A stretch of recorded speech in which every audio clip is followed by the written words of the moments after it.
All right, and we are live. Good day, my crypto friends. It's a pleasure to see you today. Today, we have Nathan from GenerEOS. He's one of the founding partners with GenerEOS, and he focuses on the tech side. And we're going to be talking about URI, Universal Resource Inheritance, Dan's idea for EOS, and a take on universal basic income, basically. So we're going to dig into that. It's kind of a new hot topic with EOS. So Nathan, take it away. Tell us a little bit about yourself, and then give us a 30,000 foot overview of URI, and explain to the layman. Sure, I'll do my best. So yeah, I'm Nathan. I'm originally an electrical engineer, and I helped found GenerEOS, one of the block producers for the EOS mainnet. Our goal is to help give back to charity and causes and help the community. And so for myself, URI is a very important topic. And it's sort of a name change that Dan Larimer had come out recently. A lot of people are more familiar with the concept of UBI, a universal basic income. And I believe Dan was moving it to resource inheritance because of the idea that the world and the EOS ecosystem has resources that are available, and everybody should be able to inherit some of these resources that aren't necessarily owned by anyone.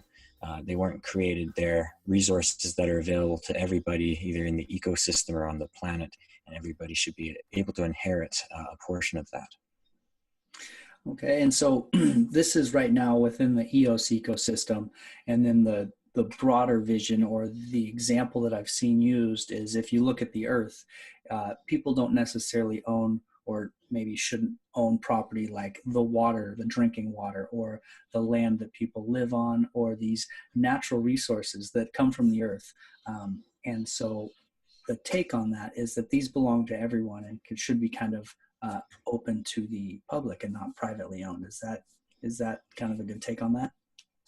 Yeah, I think that starts going in the direction that was intended. Of course, a lot of people get worried about property ownership or no property ownership, because it sounds like a lot like, say, communism, and people get really worried about that.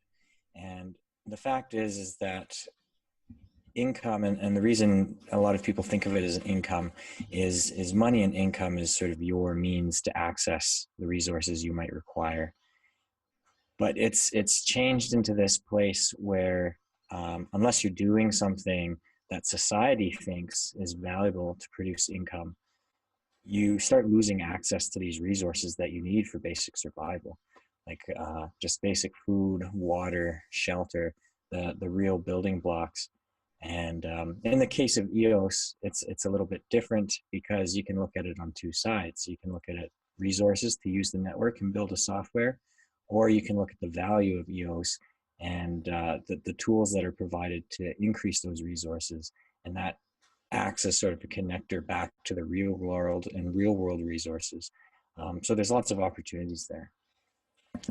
Yeah, let me give the kind of a hard example for people, and then you can maybe tell me if I'm on track with this or not. But specifically, how this would be used would be that every unique account. So to solve that problem, Dan said that he has the identity problem solved. Basically, he's been cryptic about it, but he's saying that he has a solution so that one person, one account can be verified. So with that as an assumption, every account gets a payout of 5% of 5% of the total, spread over the course of a year, divided up equally between people. So how that looks is about 27 EOS per account. If you have, and you're going to pay a 5% tax basically out of your account. So your break-even point for EOS holders is about 2,600, I believe. So if you hold 2,600, you're going to be paying out about 27 EOS per day, but you'll also be getting paid in about 27 EOS per day. So the 2,600 EOS is kind of the wash point. If you hold more than that, you're going to be paying basically a 5%, a little bit more, incrementally more. And so that's my understanding of the numbers around how this is the general proposition. Is that right? Is that what universal resource income sounds like, aside from the theory? Well, I think that's one option. I think a few concepts have been shared. One is whether it should come out of taxation, so you have a fixed supply of EOS. The other is whether you should use the inflation model. Some people use the 4% that was originally supposed to go to worker proposals, and whether that should be used and distributed as part of the URI model.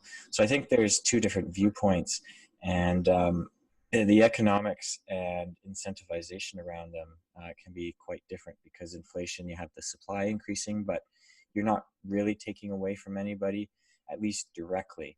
I mean, you could probably argue that you're taking a little bit of value away because, the whole pool is growing. On the other hand, you're getting directly taxed, and of course, we know most people don't like getting taxed.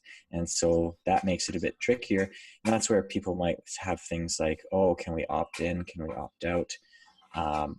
And opting in and opting out starts taking it away from the universal component. So that gets tricky as well. But I think that overall exploration, should it be a taxation model or an inflation model, or if there's a third option, is going to be one of the hotter talking points around an EOS-based URI. Yeah, and I can imagine that a tax that people feel more would be something that would be lobbied against harder than a tax that is more of a hidden tax, let's say. And it's the same way that you see the friction with like Steemit is very easy to use, even though it's an inflation rate, which is essentially a tax. It's frictionless. People don't have to pull out of their own pocket to give someone an upvote and give them some value. So that frictionless aspect is really something that sets Steemit apart from some of the other trials that happen with like Ethereum and things of that nature, where people are paying out of their own pocket.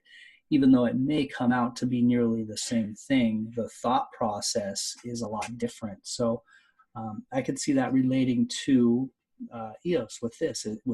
If we're doing inflation, yeah, everything's, with the supply increasing, the value of EOS, maybe your spending power maybe go down a little bit, as opposed to people being taxed. And the other thing that we'd look at there is that the whales, who are going to have a larger swing with votes, would probably lean away from being taxed heavier, because they have a lot larger accounts. So and that's the thing that the world as a whole sees when looking at sort of UBI options, is that how do you support that kind of system? And it seems that idea that, oh, you're going to take taxes away from me to help other people. I don't want to help other people. I don't want to be taxed. So it's always the big educational component, helping everybody understand that, yes, we're going to take a little bit away. And the current taxation system, when you're a high income person and you're seeing like 40, 50, 60%, the tax man waiting to grab that from you unless you know how to bury it, has really put a bad stigma on taxation in general. So I think what would be really interesting is if we could get some like real economists joining the discussion and doing some analysis. And as you said too, the key is those unique accounts. So for example, when you're using those numbers, is that every EOS account, there's over 300,000 accounts now, but you can bet that many of those, like I've seen people who have 50, 100 accounts to save names, to use them for future purposes, various accounting reasons. And so the actual number of unique human individuals is going to be slower or smaller as well. Yeah, absolutely. And it may, an interesting thought is that it may actually drive some sort of adoption, because let's say if there were unique accounts that would receive this 27 EOS per day, your sweet spot is to hold whatever the minimum amount would be 1 to 5 EOS, whatever it is, and then receive that 27 EOS per day till you get to that 2,600, or wherever the threshold is, or maybe there's not a threshold. But that being said, I would go help my sister get set up, and my grandma and my mom, and all of a sudden there would be a rush towards setting up EOS accounts for people who may not necessarily be involved in cryptocurrency right now, if it was going to be if there was some sort of universal resource inheritance going on, people would probably step up pretty quickly to start claiming their inheritance. Well, it's interesting you mentioned that, and that's something I've been thinking about a lot recently as well, is that there doesn't have to be just one size fits all like master URI. The crypto space and the internet space in general has allowed communities to develop. And so the key is that each community can figure out what works for them individually, and people can freely join these communities if they meet the requirements the community sets, or if there's participation, or if they just say, hey, if you love what we do and you want to take part, that's good enough. And this is where it's interesting around countries and nations and the real world URI and immigration and everything. And it ties into Dan's thought about how the past world was built on violence. Nations are just communities that carved out, geographical segments for themselves through violence to acquire resources. And now you say, if you want to take part in the benefits that we have from the resources that we sort of control through this history of violence, you have to be born here, or you have to jump through a million hoops to immigrate. And a lot of countries in the current political landscape and with trade wars and everything, they're like, oh, we don't want you here. We need to keep our resources for ourselves. We don't want immigration. Where the internet space is like, hey, it's borderless. We care about our, what we believe in, what our cause is, and you can come and go. It doesn't matter what country you live in, assuming you're not looking into like SEC compliance in some cases. But we don't care what country, what type of person you are. If you're passionate about the project, come and join our community. And so I'd say all these communities should look at creating competing models and seeing what works for them and for the whole space as well. Yeah, these borderless communities are a really new concept as well that takes some time to wrap my head around. But it was really, it was really eye-opening for me to see Dan say that he says that, because 200 years ago, a king basically conquered this area, killed a bunch of people and walled it off. Now today, you have you deserve, or you have the right to own this property. Like generations later, now these people have this right to own this property because of, some violence that took place hundreds of years ago, some cases thousands of years ago. And so when you look at borders in that way, we're basically passing down this right, this God-given right, basically, we're saying comes from this guy who killed all these people before we got here. And so looking at it that way makes it think, okay, well, maybe, and so the way that Dan talks about solving this problem is this conversation, this negotiation between generations. It's not, the next generation doesn't have the right to this. There's an open negotiation of how these resources should be split up. And that is a really revolutionary way to think about it, because when we think about property rights, there's just kind of this gut reaction that property rights are something that's, that's like my freedom of speech, my right to own property, my right to say what I want. And, but is that really a right? And that's kind of the question that this concept starts asking. And I think that's where it's going to be key for, as society starts making these shifts and making these abilities, and resources available to everybody, we have to look at the sort of the path of least resistance to make it keep happening. And we're seeing a lot of automation in the world, self-driving cars, AIs, able to do a variety of jobs. And so we're in a period of social change. We're gonna see fewer and fewer people have incomes because there's fewer and fewer reasons for people to have to work. And that, on one hand, is scary, but on the other hand, it's exciting because we're actually moving to a post-scarcity world that we all sort of dreamed in, the utopia of resources being available. But there's going to be some hairy middle grounds where, government and society is going to want to change slower than technology is going to be, creating these issues.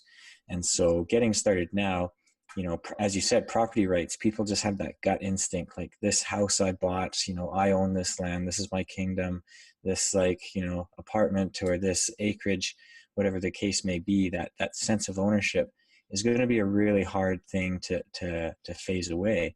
But the concepts of that might have least resistance is, okay, let's keep property for now, but maybe let's start making more resources available, food and water. Let's stop hoarding these and opening them up for, more people to have access to, and just slowly build up until it becomes more and more acceptable. So it is going to be a process, and the online communities sort of let us explore that with the very least resistance now, and start getting more and more people on board with these various concepts.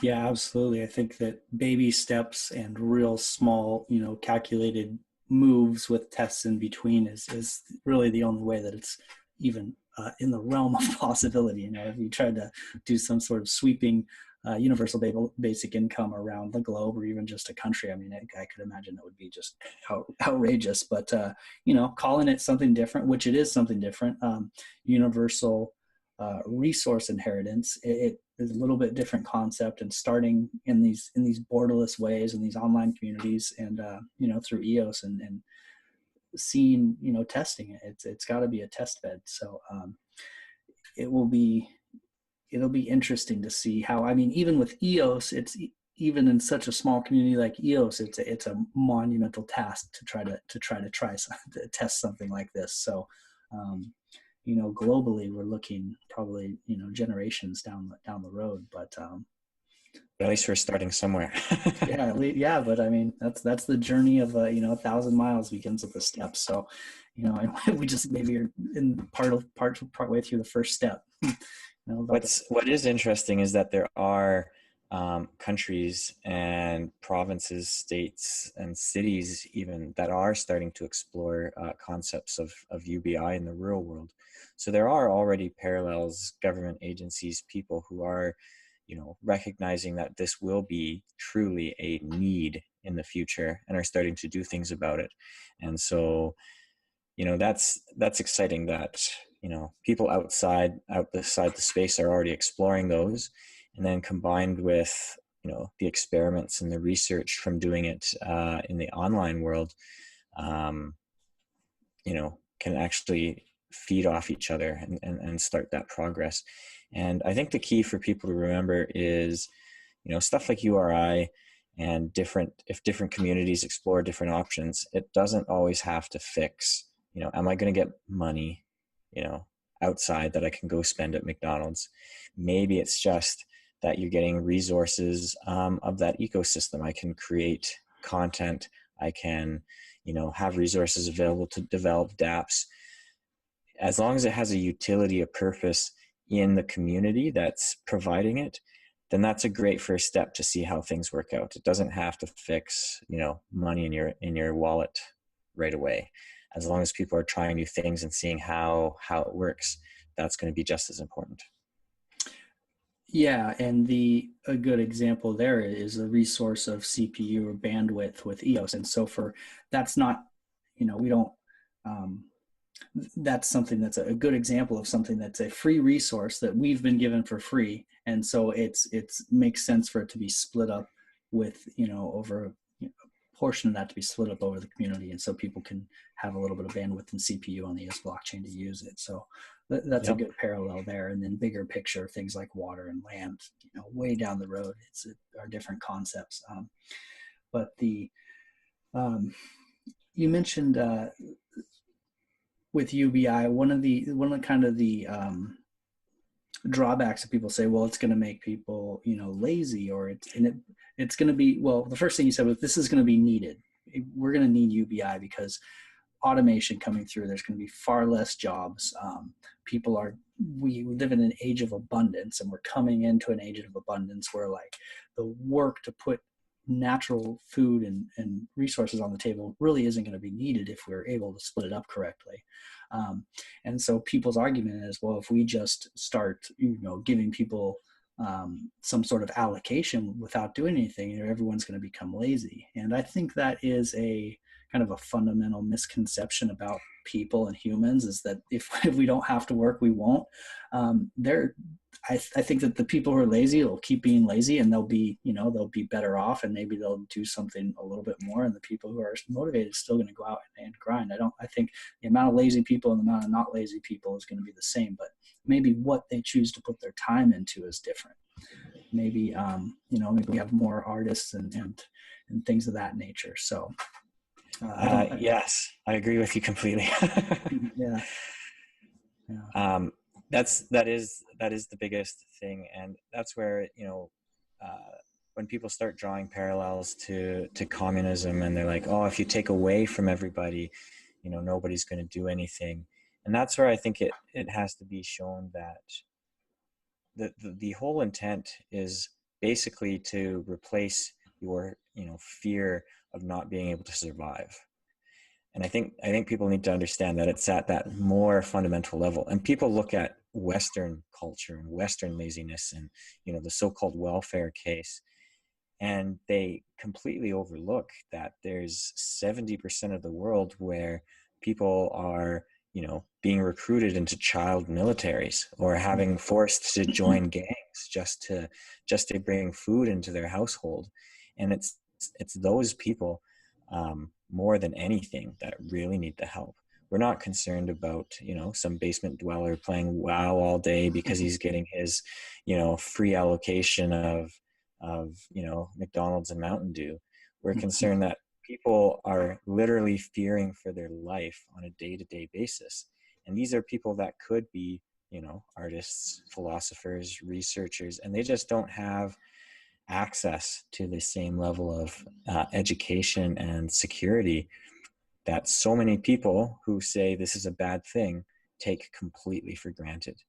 And so opening up just that understanding that there's a lot of people who would be capable of doing a lot of good things if they just weren't worried about dying every day. Yeah, that's, the amount of potential that's unlocked, and that's something that is real common, I think, is for people to apply this URI to the Western world or some sort of affluent countries or places in Europe, but it's not necessarily, that can be an afterthought. Fine, let those people, like you said, play more WoW and let those people, waste their URI or whatever they want to do.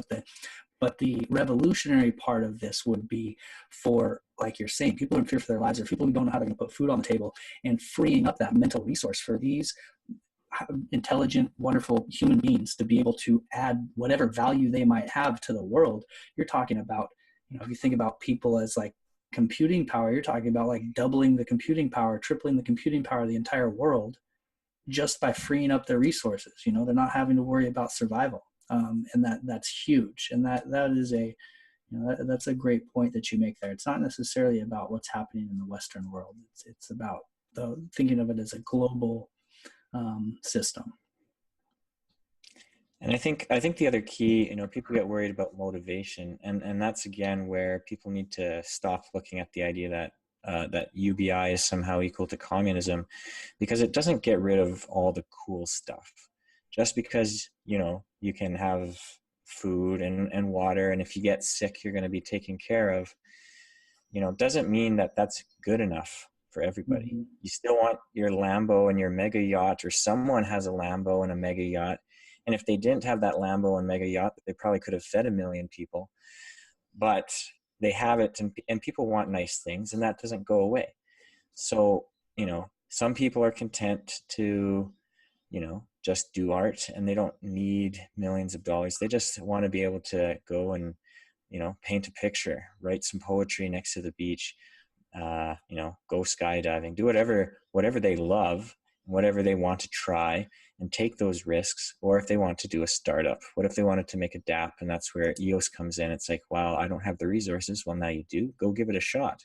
And the worst case is that, you spent your time building something cool and other people didn't think it was quite cool enough, or maybe it does and it is, and it goes great. But just freeing up that ability to use your drive and ambition the way you want, instead of being stuck doing something that you don't want to do with the hope that someday you can.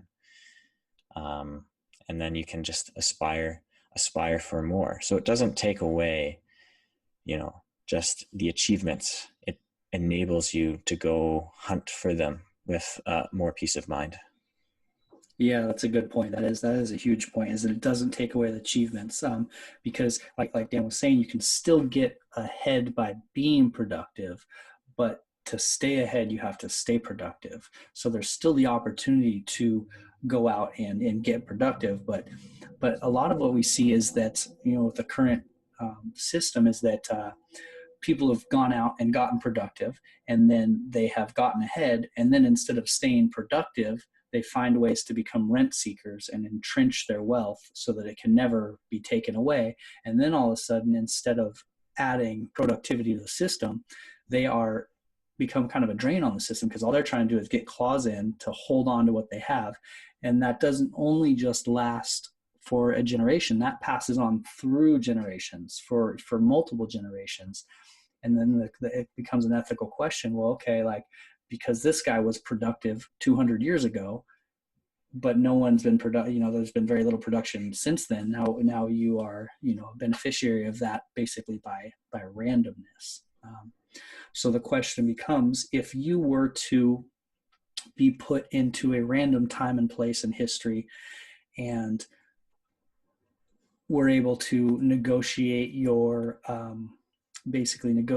place in society, or how property rights were going to be split up, how would you want that to look? Do you want to take that 90% chance that you're going to be one of the people who's not coming out on the right end of it? Or do you want it to be more of a fluid system where people need to stay productive to remain ahead in the game? Yeah. That's a tough one. I mean, everybody wants to, everybody who considers having additional generations, at least having someone to pass it down to, has the idea that if I build enough, the future generations don't have to work as hard, or that my future generations, have a better start. And a lot of that comes from the fact that the fear that there is no start for people. There is no universal inheritance. There's only the inheritance that I generated. And so then you try to generate as much as possible and make it as foolproof as possible so no one can take it away. And so I think it's hard to say that, would there be a punishment, like, okay, you passed away and, your future generations just didn't have the same capability as you. And so do they not get to benefit from the fruits of that labor? But the key is that if there is a universal background, people may start thinking about that and say, okay, I know my future generations will be provided for through this universal system. Maybe instead of hoarding it as much, I will give more of it away. I'll give it away to help different causes, help different charities. And I know that's a very optimistic view, but if we change the way society thinks about what will exist in the future, they can change, their behaviors around what they do with what they've generated now, and be able to give it away more freely, because hopefully there will be less worry. So it gets really tricky, because you don't want to go so far as to say we're going to take stuff away. If someone wants to basically take a vacation for a few years because they've hustled for the first 30 years of their life, is their value gone? Maybe not, but how do you manage that? It's going to be an interesting and ongoing discussion. Yeah, absolutely. And actually that's the thought behind the 5% inflation, or the 5% tax, let's say, is that the reason that 5% is the number that's kind of been tossed out there is that 5% will deplete basically a lifetime's worth of income over 100 years. So there's kind of what it ends up doing is reshuffling the global, or the monetary system every 100 years over the course of a lifetime. So if someone were to work and stay productive into their 60s or 70s and continue to make money and then retire, hypothetically, they're still going to be passing on, 70% of their wealth to the next generation. And that next generation would receive that money tax-free because it's that ongoing tax rate. Then they would start paying their 5% on the 70% that was passed on to them. So, this is also hypothetical, but so I'm just talking about it like it's it's a bill in the Senate right now. But the thought is that that eliminates like multi-generational wealth in some ways, and can, so still there's that opportunity to give a head start to your kids, but maybe not give a guaranteed head start to your great grandkids, if that makes sense. Right. Yeah. So go ahead. If you had something to say on that, go ahead. Well, I think it'll be interesting to see just how all the aspects of society change. Because of course we're talking about wealth management, but if as AI improves and other aspects of society start changing, like as you mentioned, a lot of people sort of lock in their wealth and try to grow through different investments and in different ways that they try to keep increasing value that doesn't provide obvious value necessarily in all cases to everyone else. And sometimes investments do provide significant value because someone else can get their start from that, but as different things like how trading is managed, how equity and law is managed starts to shift, and the global landscape starts combining, and borders start coming down eventually in this grand optimistic view. A lot of those concepts may change radically, and that doesn't help people today thinking about URI, but there's some factors that will be just hard to predict as technology changes. And so it's just something to be mindful, is that some of the paradigms might shift entirely, and should we be looking for what those new paradigms might be? And the cryptographic space provides a lot of opportunity to play those experiments in sort of a safer space than something as overwhelming as the entire global economy. Yeah. That's a good point to like bring us back to earth, is that like this is clearly very small scale, and talking about being done in small ways on the EOS blockchain at this point. Underlying that is this kind of grander theory that has been proposed about how to rethink our position in society and property ownership and voluntarism.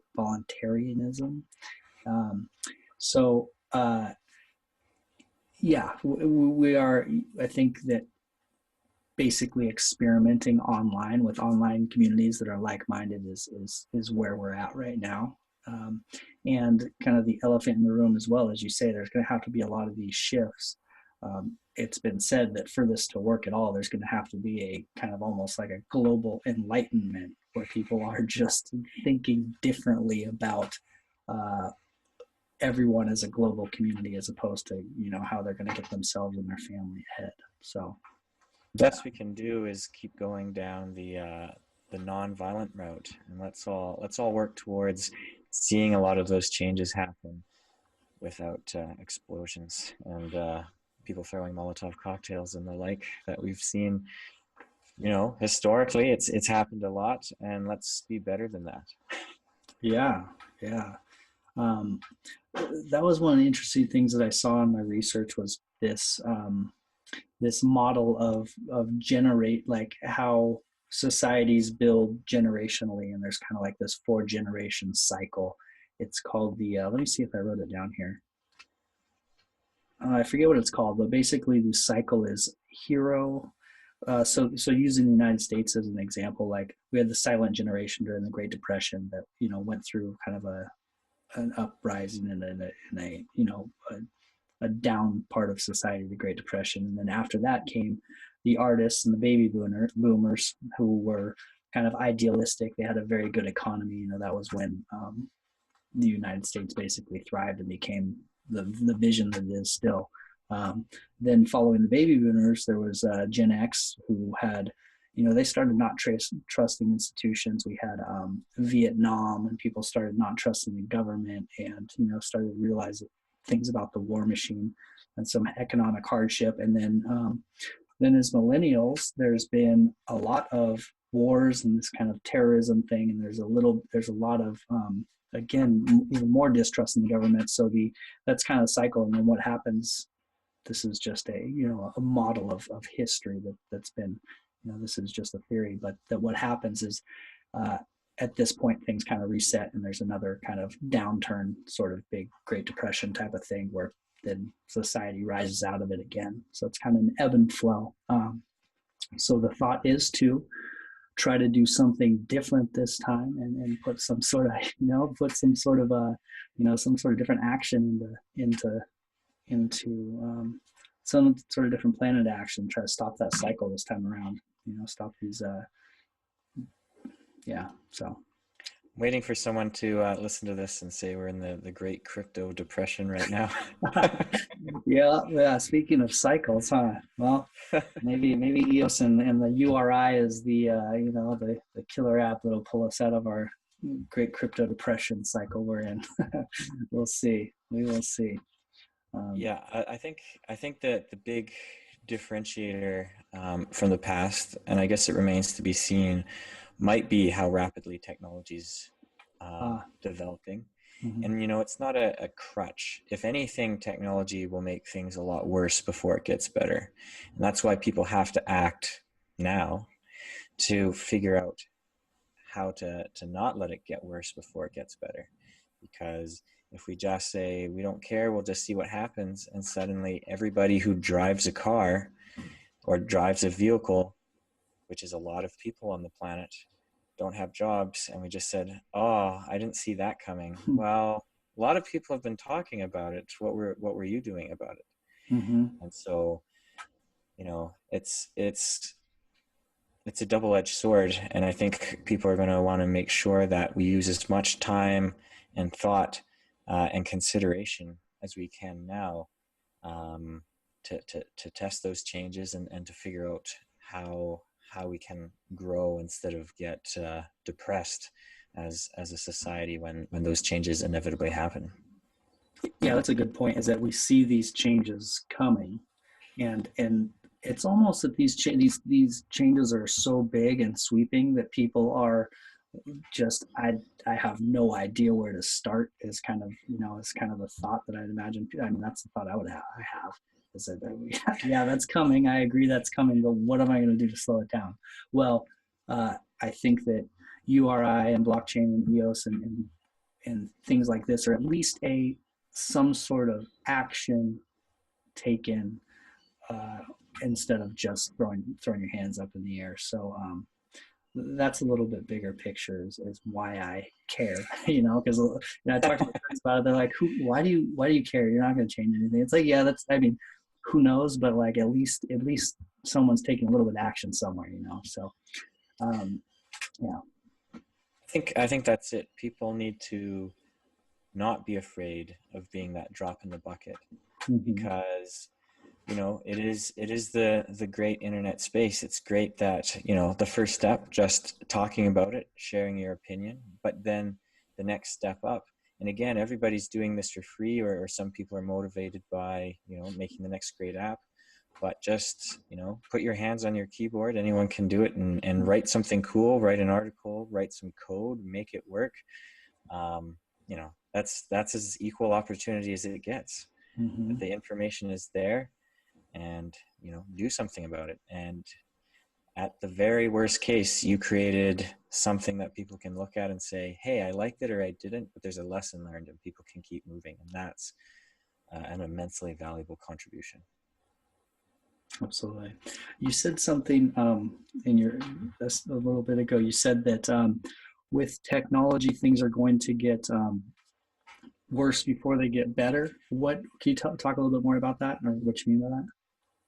Well, I think it's how quickly is society going to change or adapt to mass unemployment. You know, Europe is going through a lot of like, and has been for a number of years, huge unemployment, or I think that's the correct word, like posterity or measures where, you know, retirement ages are getting pushed further and further out across the whole world. You know, jobs aren't available. You know, there was the big like European, you know, migrant issue where people are fleeing violence and looking for, you know, better countries with better jobs. And at the same time, those jobs are disappearing. They're moving places that are cheaper, places that have more automation. Um, you know, uh, trucking is getting replaced with automation. Taxis are getting replaced with automation. Uh, Content creation, like even writing articles, is being replaced by automation. Suddenly, so few people are going to have a job, and with all of society so reluctant to help people because we think, hey, these are just going to be lazy people, but it's not their fault if we, you know, took our jobs. Mm-hmm. We made all the jobs go away. What do they have left? And so we're going to have all these people who don't know what to do faster, most likely. And that's what we need to try to fix and work on now. But we're going to have a lot of people with no jobs, no money, no food, fearing for, you know, their survival before we have the economic measures in place to take care of them. And, you know, you can watch any number of dystopian movies and, you know, sort of get an idea of what that might look like.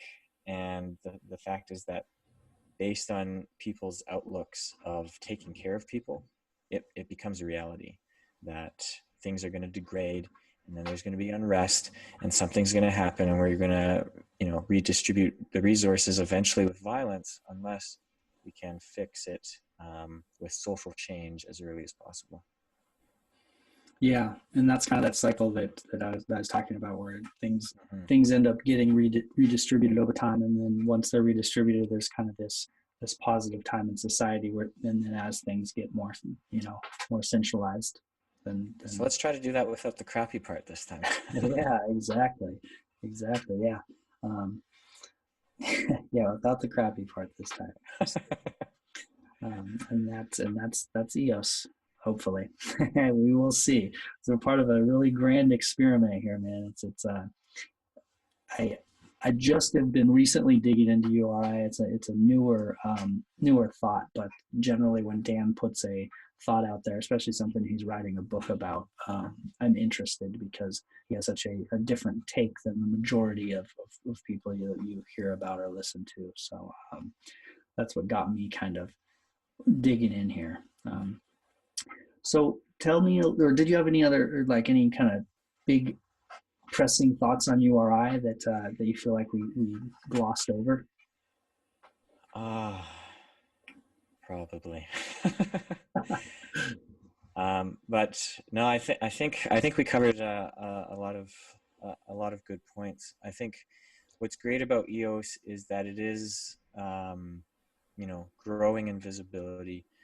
It does have a high market cap, and fortunately, in whatever labels people want to put on tokens and commodities, it does have a connection to real world value, and so it is a great spot for something that's visible to the world. You know, we have people across the whole world. We have, you know, block producers in Africa. We have, you know, a huge, vibrant Asian community. We have, you know, people in the entire Western world. So EOS is truly global and has value. And so it's an amazing place to do this kind of experiment. And the more eyes we can put on it is fantastic. But I think people should remember not to think, okay, we'll just wait and see what EOS does. Take action into your own hands, create your own coin, your own community, and do what you feels right. Don't just argue and say it's wrong. Make it your way, and see how it works, and get people who feel the same way as you do to come on board and make it work. So there's a lot of visibility to EOS, but don't let that, make you shy away from doing your own thing and just adding it on top as another option for people. Yeah, absolutely. Can you tell us a little bit about your block producer, GenerEOS, and kind of just a little bit more like what are your top couple projects you're working on, and what are you guys up to?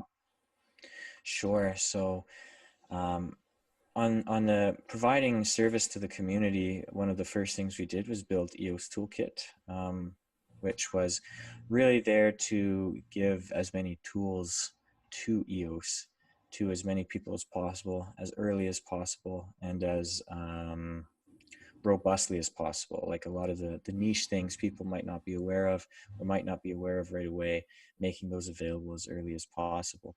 The other part, and a huge part of GenerEOS, is our charitable giving and our eventual charitable giving DAC that we want to create and deploy, where we actually give 20% of our net profits from block production to causes for the community and various international charities. And that'll be coming up October 1st. We'll be doing the first funding rounds, and that'll flow into eventually funding the DAC and allowing the community as a whole to increase transparency in the giving space, and help bring awareness to and cutting middlemen from various causes that might be important within the crypto space and just in the real world, like disaster relief, providing clean water to places, whatever people are passionate about and want to increase awareness for, can vote and lobby and increase transparency to bring those funds to those projects. So that's one of the big things that we're really passionate about. And then I think the last big project is the Poor Man token, where this was actually done as an experiment, as a different token model with air grabbing, and we're now moving that to dropping tokens to people who vote in the EOS ecosystem. Vote for anyone, just vote for as many people as possible, and you'll receive these tokens. And we're working with other token providers to create sort of a swap, so other people can get on board and reward people who take part in the ecosystem. So at summing it all up, GenerEOS just wants to help and build as much of a vibrant community as we can, and just help the world through EOS as much as we can. I love the vision. I like the idea of the DAC that's all about donating to good causes. That's pretty cool. And you mentioned, so the last token you're talking about there was for to basically reward people in the community that are part of the community, or they're active in the community, like say Telegram channel admins or something like that. You'd vote for them and they'd receive tokens. Is that? Not quite. It's people who vote for block producers. Okay. So as part of EOS, you delegate your resources to CPU and network, known as staking. And when you have a large stake, you can vote for producers, and that dictates how much these producers get paid. Mm-hmm. And that's the key component of the distributed proof of stake system, is that people are voting producers in that they feel care about the health of the network and do a good job of maintaining the health of the network, and don't vote for people who they feel aren't doing that job. But they have to actively do it, and people can vote for as many as 30 producers. And so to encourage people to vote and take part of that community, is that the poor tokens will be dropped to people who air grab it and vote for 25 or more producers. It doesn't matter who they are, and you can vote through a proxy, just as long as you're engaging the voting mechanism to ensure the health of the network. We want to provide some kind of reward for that participation, because producers get paid. Rex hasn't come along the way. Right now, there's an opportunity cost to staking and voting, and Mm-hmm. we want to provide some kind of encouragement to accept that opportunity cost. I see. Okay. Incentivizing the voting to kind of make up for the opportunity cost. Okay. That makes sense. All right. Good. Where is the, what's the call to action to our EOS people here? What are your your social media channels, and do you have any asks of the audience? Well, you can check us out at GenerEOS.io, and I can share some of our Telegram links. A call to action would be just think outside the box. Don't think so much that, hey, when's the coin going to moon? It's more than that. You know, be part of something bigger. And if that sounds silly, then I'm sorry, but let's just try to change the world however we can. And I think this is one way we can start doing it. So just engage, and let's make something cool and something better. All right. Well, and to everyone, you can find this talk with Nathan on the EOS podcast. The EOS podcast is, going well, and I want to thank my sponsor, Google and Facebook, for so generously sponsoring the EOS podcast, and and you guys can find me at HappyMoneyMan on socials. So Nathan, thanks so much for coming and talking with me. I loved talking about universal resource inheritance and Dan's big new idea, and I can't wait to see what's next, man. So cheers to you, and thanks for coming on the show. Yeah. Thanks very much. It was great. Absolutely. The money is not the prime asset in life. Time is, and your time is just a Clap along if you feel like happiness